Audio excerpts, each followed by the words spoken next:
I always thought that family was supposed to be everything. But when I turned 67, I learned the hard way that blood isn't always thicker than water.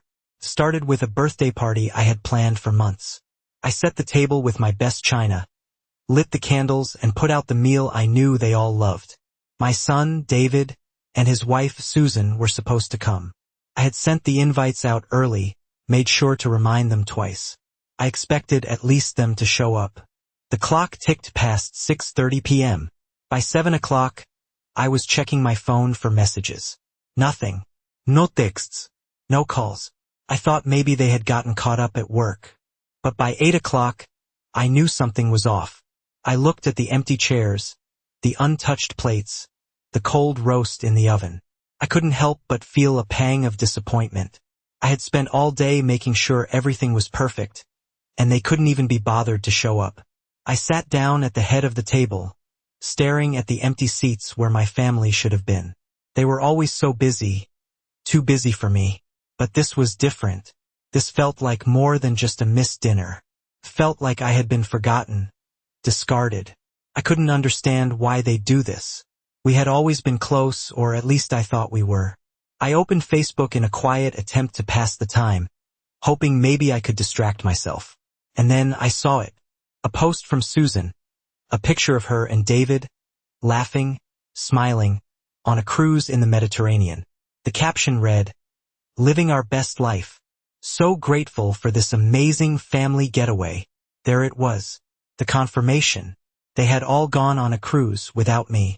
On my birthday. I didn't know what hurt more, the fact they hadn't shown up or that they had planned this trip at the exact same time. I closed my eyes for a moment, letting the quiet of the house wash over me. I felt a lump form in my throat, but I didn't cry. Not yet. Couldn't. I had raised David to be a better man than this. How could he do this to me? How could Susan convince him it was okay? They were gone, enjoying themselves while I was stuck here waiting. The worst part was how they did it. So casually. No phone call. No sorry we can't make it. Just a quiet, deliberate exclusion. The clock kept ticking, and I just sat there, staring at the empty plates. I waited for the time to pass. But I knew I wouldn't be able to forget this moment. I wasn't going to let it go. Not this time. They thought they could leave me out like this. They thought they could break me. But they didn't know who they were dealing with. Not anymore. I spent the rest of that night in the silence of my empty house, sitting in the same chair where I had waited for them. I didn't move, didn't even bother to clear the table. The cold air from the open window cut through the stillness. The house felt different now. More empty than it ever had before. It was as if their absence had made the walls close in. The next morning, I woke up with a heavy feeling in my chest, but I refused to let it break me. I knew exactly what I had to do. It wasn't about getting back at them, not at first. It was about making them realize the depth of their mistake. I got up, showered, and started my day as if nothing had happened. But I knew it wasn't going to be that simple. My mind kept replaying that moment I saw the photos of them on the cruise. The smiles. The casual happiness that they had while I sat alone. Forgotten. The pain didn't hit all at once, but when it did, it hit hard. By mid-morning, I had already made the call to my lawyer, James Holloway. He had been my trusted attorney for years. The same man who had helped me set up my will after David's father passed. It wasn't a quick decision to make the call, but it felt like the only thing left to do. I told James that I needed him to meet me at his office as soon as possible. The following day, I arrived at the office, carrying the papers that would change everything. James greeted me with a concerned look, but I simply gave him a small smile and handed over the documents. He sat down at his desk, flipping through the pages, but when he got to the last page, his face tightened. His eyes briefly met mine, then dropped back to the paper. "Are you sure about this, Eleanor?" he asked, his voice soft but serious. I nodded slowly. "I've thought about it long enough." James cleared his throat, then read the document aloud. It was simple, straightforward, a new clause added to the will. A clause that would prevent David and Susan from inheriting anything if they continued down their current path. The provision was specifically designed to ensure they couldn't get away with treating me as if I didn't matter. After he finished reading, James looked at me with disbelief. He had been with me through thick and thin, but this was different. It wasn't about money. It was about respect. "I'll make sure it's legal, but they won't see this coming," James said, shaking his head. "No, they won't," I replied, a quiet determination in my voice. We both knew David and Susan would never expect me to make a move like this. I had always been the passive one, the one who kept the peace, but not anymore. I wasn't going to let them walk all over me any longer. The lawyer took the papers, and I left his office with a sense of calm that I hadn't felt in years.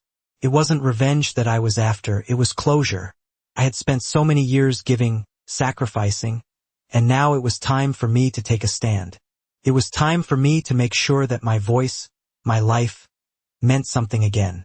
The next day, I sent David and Susan an invitation to meet at my house. I didn't tell them why. I didn't have to. I knew they would come, curious, expecting that I was going to cave in just like always. But this time, I wasn't going to play the part of the passive mother. This time, I was going to make sure they understood the cost of their actions. The day they arrived, I could feel the tension in the air. David and Susan walked through the door, both with that same fake, polite smile they always wore when they were pretending to care. I could see it in their eyes, their sense of superiority, their expectation that I would just fold and let them have their way like I always had before. I didn't give them a warm greeting, nor did I bother to ask them how they were. Instead, I simply gestured to the living room. "Please have a seat," I said, keeping my voice even and calm. They sat down, exchanging a quick glance, probably wondering what this meeting was about. I didn't keep them waiting long. "I'm not going to waste your time," I began, my voice firm. "You both think you've won. You think I'm old, that I'm weak, that you can push me around. But you're wrong. I'm not going to let you take what I've worked for all these years." I watched as their faces shifted, confusion flickering across David's face. Susan didn't look surprised at all, but I could tell she was starting to get nervous. They had expected me to cave. They expected me to hand everything over without a fight, but that's not what was going to happen. I leaned forward slightly, watching their expressions carefully. "I've already taken the steps to make sure you don't get a single thing," I said quietly, "and there's nothing you can do about it." David's eyes narrowed as he leaned forward. "What are you talking about, Mom?" he asked, his voice low, trying to mask the fear. "You've always been so kind, so forgiving. Why all of a sudden?" His words trailed off, and I could see the realization dawning on him. I reached into the drawer beside me and pulled out the document James had prepared. I handed it to David, who hesitated for a moment before taking it. As he began to read, his face paled. I could almost hear the blood rushing from his head as his eyes scanned the pages. It wasn't long before he looked up at me, his expression a mix of disbelief and anger. "You can't do this," David said, his voice shaking. "You have no right to do this to me, to us. We're your family." I stayed silent, watching him. The truth was, I wasn't angry. I didn't feel the need to yell or argue. I had already made my decision, and now it was time for them to deal with the consequences of their actions.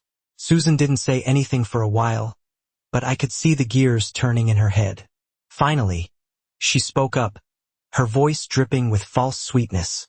"Mom, this is really unnecessary," she said. "We're just asking for a little help. You don't need to do this."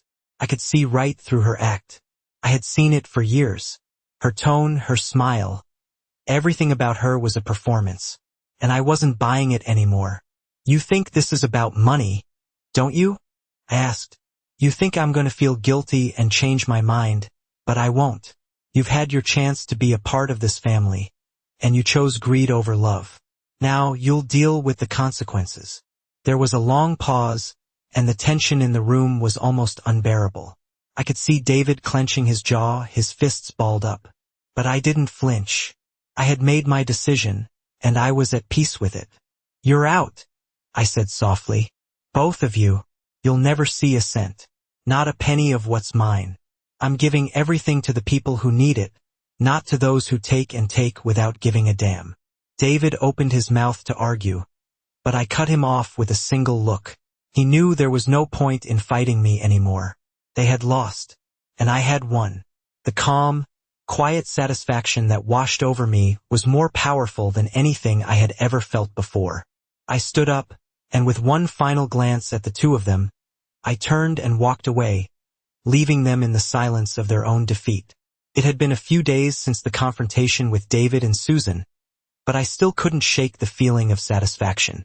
They had come to my house expecting me to bend to their will, expecting me to give up everything, but instead, I had given them nothing but a cold reality check. The calmness I had felt that day began to settle deep within me, and for the first time in years, I felt at peace with myself. It wasn't just about the money, the house, or the assets. It was about standing up for myself, finally, after all these years of putting everyone else first. I spent the next few days in quiet reflection, thinking back to all the moments I had sacrificed for David and Susan. I had always been there for them, always offering support, always giving without asking for anything in return. And yet, they had taken it all for granted. It was like a pattern I couldn't ignore anymore. David had always been distant, focused on his career, while Susan, with her bright smile and polished appearance, had always been more interested in her own comfort than in family. I had overlooked it for years, thinking it was just a phase, but now I knew better. They had been using me. They had been taking advantage of my love for them, my desire to keep the family together, to control everything I had. But that was over. I had finally broken free of their grip. And as the days passed, I could see the cracks begin to form in David and Susan's perfect facade. David didn't call. Susan didn't try to visit. The silence was deafening, but I welcomed it. It was the silence of their realization that I wasn't the weak, compliant mother they could walk all over anymore. I wasn't sure what they expected to happen, but I could guess. They probably thought I'd come crawling back to them, begging for forgiveness, asking to have everything the way it used to be. But that was the last thing I was going to do. No, I was done with that. I was done with being the martyr, the one who always gave in. I had learned the hard way that family didn't always mean love. It didn't always mean loyalty, and it certainly didn't mean respect. The more I thought about it, the clearer it became. I didn't need them. I didn't need their approval or their validation. I had spent so many years thinking I needed to keep up appearances, to please everyone, to be the perfect mother, the perfect wife. But now I saw that all that mattered was me. I had my own life to live. It was mine to control, not theirs. I wasn't going to let them make me feel guilty for standing up for myself. I wasn't going to let them manipulate me anymore. I had a lot to look forward to now. There was peace in knowing that the people who had always treated me like I was invisible would now have to face the consequences of their actions. And as I sat in my quiet home, I realized that for the first time in years, I had everything I needed. My freedom, my dignity, my strength. And I wasn't going to let anyone take that away from me. The days that followed were eerily quiet. David and Susan didn't reach out, and I didn't feel the need to either. I had given them everything I could, and in return, I had been met with disrespect and manipulation. For the first time, I wasn't chasing after their approval. I wasn't checking my phone every 5 minutes waiting for a call that would never come. I was at peace. I spent my days doing things I had long put off. Gardening, reading, even going for walks in the neighborhood. Felt like I was rediscovering who I was. I didn't have to be a mother or a wife anymore. I could just be Eleanor.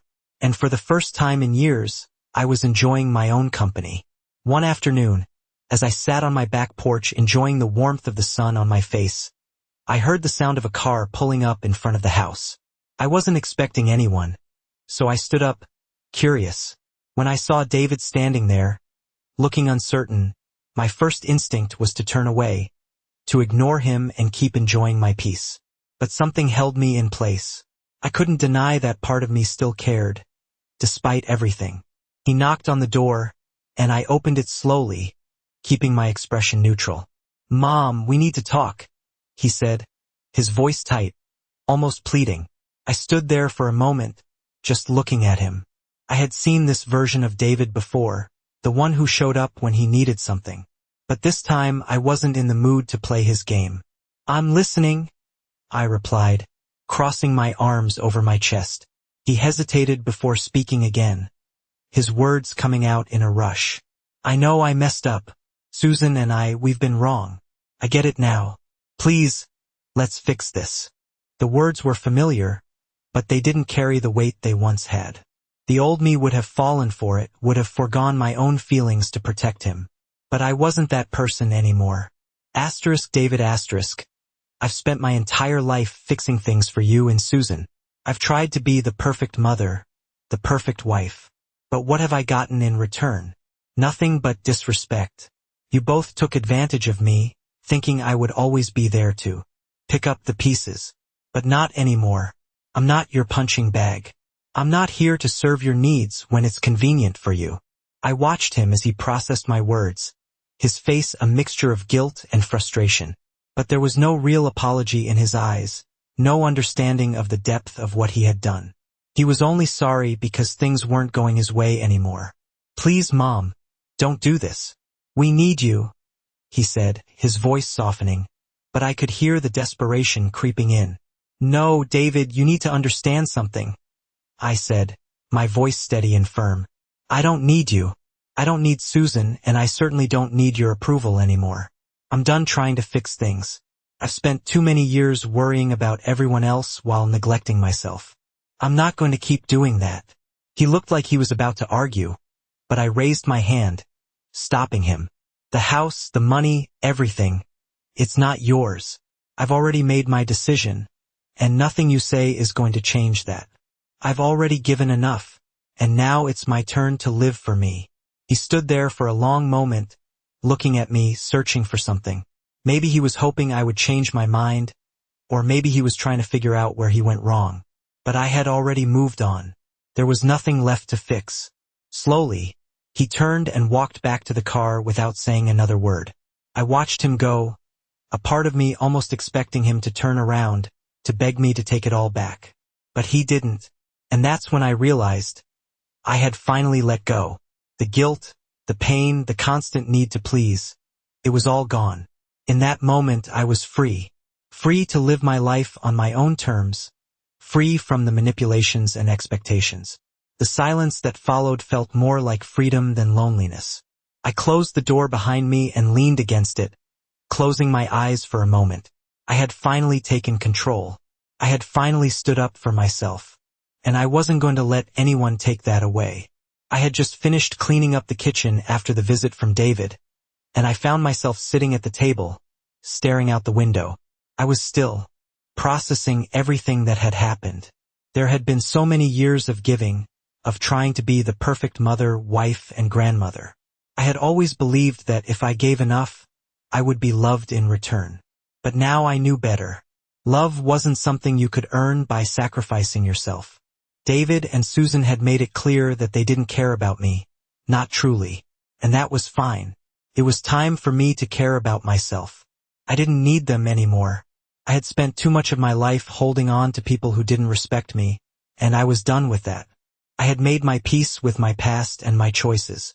I had given up the need to please others, and that freedom was more precious than anything they could offer. The following days were calm, almost peaceful. I woke up every morning with a sense of clarity I hadn't felt in years. I started to make plans for the future.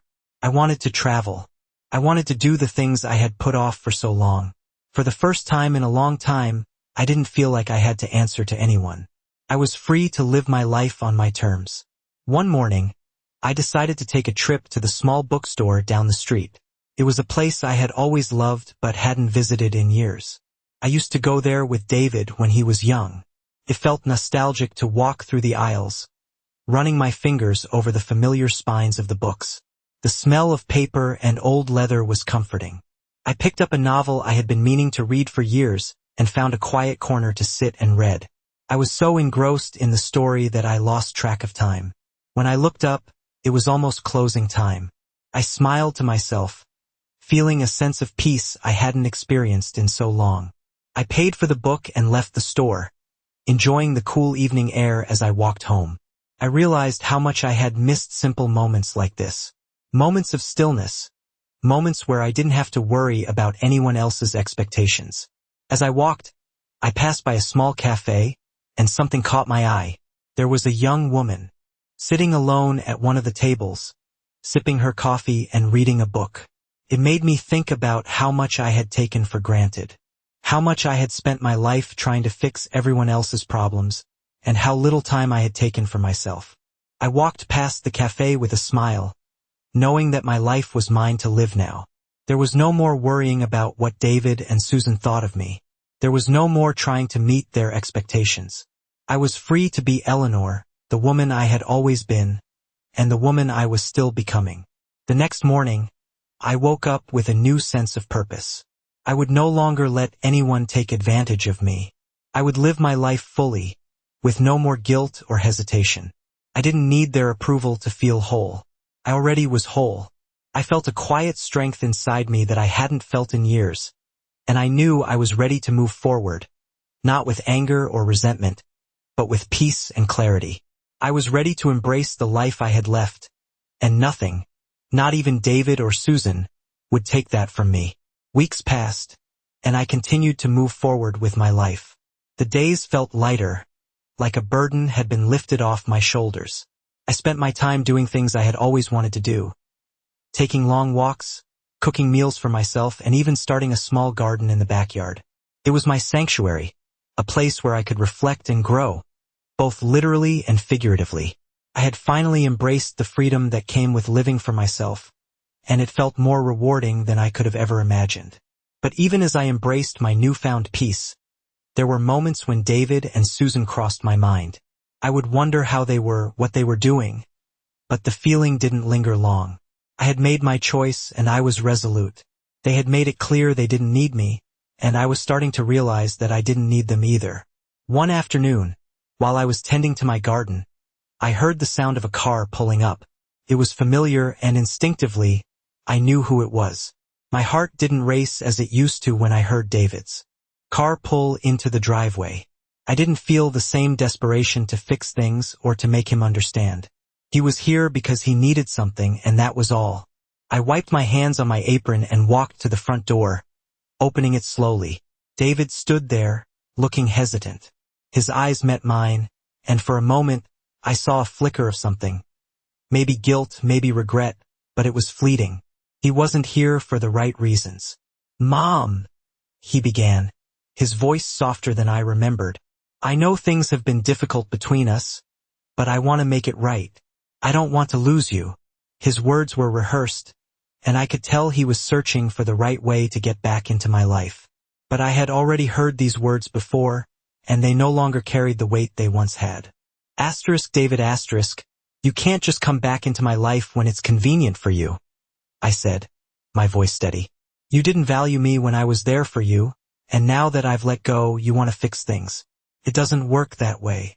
He opened his mouth to respond, but I raised my hand, stopping him. I'm done, David. I've spent my whole life trying to fix everything for you, for Susan, and look where that's gotten me. You both used me, and I'm not going to stand by and let you do it again. He looked taken aback, like he didn't quite understand what I was saying. Mom, I'm sorry, he said quietly. I've been selfish, and I want to change. I didn't respond immediately. I just looked at him, the man I had spent so many years trying to please. The man who had made it clear that my love and sacrifices meant nothing to him. And in that moment, I realized something. I had nothing left to give him. I had given all I could, and it wasn't enough. It's too late for apologies, David, I said, my voice firm. I've moved on. I found peace in myself, and I don't need your approval or your validation anymore. I'm not your safety net, and I won't be anymore. I could see the frustration building in his eyes, but there was nothing he could say to change my mind. I wasn't angry. I wasn't bitter. I was simply done. I closed the door behind me without saying another word, and as I leaned against it, I realized how far I had come. I had stood my ground, and for the first time in my life I felt truly free. Free from the guilt, free from the manipulation, and free from the expectation that I had to fix everything for everyone else. I had found my own strength, and that was all I needed. As the days went by, I started to make plans for the future. I would travel, see the world, and do the things I had always wanted to do. I didn't need anyone's permission or approval. I was living for myself now, and that was more than enough. Weeks passed, and the house felt more like a home than it had in years. The silence was no longer oppressive. It was comfortable, peaceful even. I started my mornings with a cup of coffee on the porch, watching the sun rise over the neighborhood, and I felt a calmness settle in me that I hadn't known in ages. My life was my own now. I had spent too many years letting others dictate my happiness. But now that was over. David and Susan had tried to come back into my life, but I wasn't interested in their apologies. I wasn't interested in their guilt or their attempts to regain control. I had seen through it all. I was done being the one who picked up the pieces for everyone else. It was time for me to focus on myself.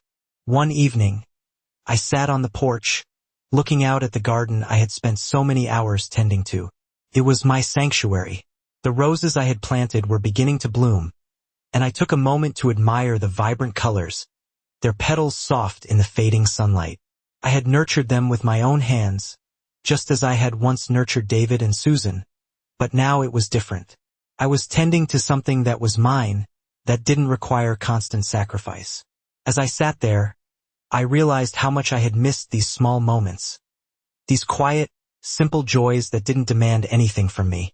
I didn't have to prove myself to anyone anymore. The next few weeks were filled with small, simple pleasures. I took long walks around the neighborhood, read books I had been meaning to get to, and reconnected with old friends I had lost touch with over the years. It felt liberating, like a weight had been lifted from my shoulders. I didn't need anyone's validation. I had my own. I even began to plan a small trip for myself. There was a little cabin in the mountains I had always wanted to visit, and now seemed like the perfect time. No more waiting for David and Susan to show up or make excuses. I was going to live my life for me. One afternoon, as I was finalizing my plans, I got a letter in the mail. It was from David. I almost didn't open it. I had already made up my mind, but something told me to read it. I opened the envelope slowly, unfolding the letter with a sense of curiosity. Inside, I found a single page, the handwriting familiar but distant. Mom, I know I can never undo what I've done, but I want you to know I'm sorry. I've come to realize that I've taken you for granted all these years. You gave me everything and I never truly appreciated it. I know I can't fix things, but I hope one day you'll forgive me. I miss you. Love, David. I sat there for a moment, just staring at the letter in my hands. It wasn't what I had expected. It wasn't a desperate plea for my forgiveness, but it was something, an acknowledgement at least. I didn't know if I could ever forgive him, but that didn't matter. I had already moved on. Forgiveness, I realized, wasn't about them. It was about me. I didn't need to carry that burden anymore. I folded the letter and placed it on the table. It wasn't a key to unlocking my peace. My peace was something I had created on my own. And in that moment, I understood. I had done the hard work. I had found the strength to let go, to stop letting David and Susan control my life. I wasn't angry anymore. I wasn't sad. I was free. I smiled to myself and walked outside, back to my garden. The roses were in full bloom now, vibrant and alive. I had nurtured them just as I had nurtured myself, and now they were thriving. It felt like a perfect reflection of where I was in my life. I was thriving too. I didn't need anything more. Months went by, and the world outside my small home continued to move. But inside, I found a calm rhythm I hadn't known existed. I was content more than I had ever been. The days weren't filled with waiting for David or Susan to show up or wondering when they would call. I wasn't wondering if they were happy or how their lives were going. The weight of constantly trying to fix their problems, trying to gain their approval, had been lifted. In its place, I had found peace. I started spending more time with friends, reconnecting with old acquaintances who had slipped away when David was growing up. It was like rediscovering parts of myself I had buried under the responsibilities of motherhood and being a wife. David's letter, though it had stirred some memories, didn't haunt me. I had put it in a drawer, where it stayed until I decided to toss it. I had learned all I needed to from that chapter of my life. I no longer needed his validation, nor did I need any apologies from Susan. I was free. One evening, I sat in my living room, reading a book, a glass of wine beside me. It was my favorite way to unwind. I had spent so many years running after others, trying to please everyone, trying to fill a role that wasn't meant for me. But now, I didn't need to be anyone but myself. I didn't need a title, a label. I was enough just as I was. And in that quiet, I finally understood that true peace comes not from the outside world, but from within. That night, I had a dream. It was a simple one, but it carried so much meaning. I was walking through a field of wildflowers, the sun setting on the horizon, casting a golden glow across everything. There was no one there but me, and I felt completely at ease. No stress, no expectations. Just me, surrounded by beauty, and I was content. When I woke up, I realized how much I had grown. The woman who once worried about everyone else's happiness was now a woman who had found her own. I didn't need David's forgiveness or Susan's approval. I had my own peace, my own strength, and that was enough. I no longer felt the need to chase anyone's love or approval.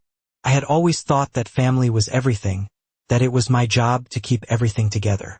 But now I knew that the most important thing was to keep myself together, to love and respect myself. I had learned that I could walk away from toxic relationships, that I could stand on my own 2 feet, and that I was worthy of peace. As the seasons changed, I kept living my life for me. I made plans to travel, to explore the world and see places I had always dreamed of. I visited art galleries, attended concerts, and even took a cooking class. My life was no longer about being someone else's support system. It was about building my own life, my own happiness, and I was finally living it. And so, I moved forward, knowing that whatever came next, I was ready. I had found my peace. I had found myself,